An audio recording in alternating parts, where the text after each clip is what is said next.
There's an owner in Major League Baseball who does not care. That's on them. They got to step their games According to is it Spotrac? What is it? Spotrac? I say Spotrac. Yeah, I think we all say Spotrac. I don't know. I think it's because it's supposed to be sports, right? So it's Spot. I would call it Spotrac. By the way, yeah, you can go either way. I was today years old the first time I heard it was called Verbo and not VRBO back in the day. Verbo? Yeah. So the Mets' current tax bill is $170,000. What's that? And 249 cents. That ain't nothing. He made that today. According to this website, so much. That is more. That the Mets' payroll tax is more than how many teams? Is more than, you want to guess? I'm going to say at least 17. 12. You want to do Price is Right rules close without going over? Yeah, it's always. Okay. All right. So you say 12. Mike, you say? Mike, don't just 18.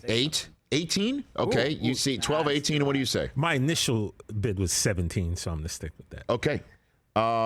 The actual retail teams are 5. Oh. I should have done one. Interesting. Royals, Reds, Pirates, Orioles. The Oakland Athletics' current payroll is $61 million. What a joke.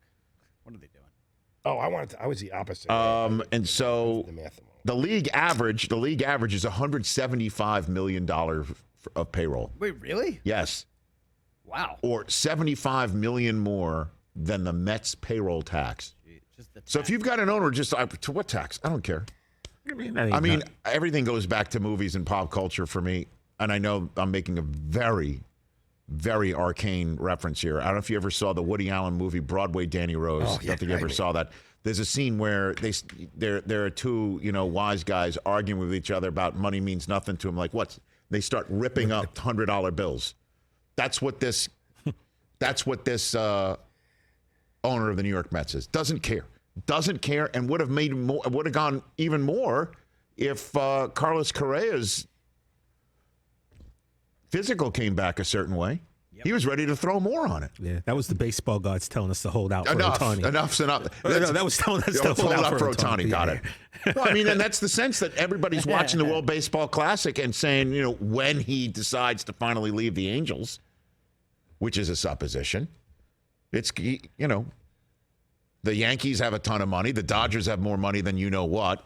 The Dodgers have reset their luxury tax. Their luxury tax right now is just a mere $2.8 million bucks. Wow. And apparently that's what I was told. That's the reason why the Padres went all crazy. Right. Their luxury tax bill is $10 million bucks, despite going all crazy, is giving 13-year contracts out to everybody. And one's coming for Juan Soto at some point. You'd think. They have a 2-year window. And the reason why the Padres went for it this year is they know that the Dodgers weren't going to spend like crazy because they were resetting their luxury tax. That's the way it was described to me. And then the Dodgers are set for Ohtani. But it doesn't matter if you've got a guy who just will basically rip off any check that it matters. If anybody could pay him $600 million in over 10 years, it's this guy. Or $600 million over 8. That's why I wanted to ask him. 18? And of course he's not going to sit there and say, owners are pissed. But he did say everything that he's doing is by the book. Yeah. Real-time net worth of Steve Cohen, $17.5. There you go. $1 billion. What's $100 million to cousin Stevie? You know what I'm saying? And in an unrelated in the jacket pocket. In an unrelated story, Bobby Axelrod's character is coming back to billions. Catch the Rich Eisen Show every single day on the Roku channel, 12 to 3 Eastern, for free.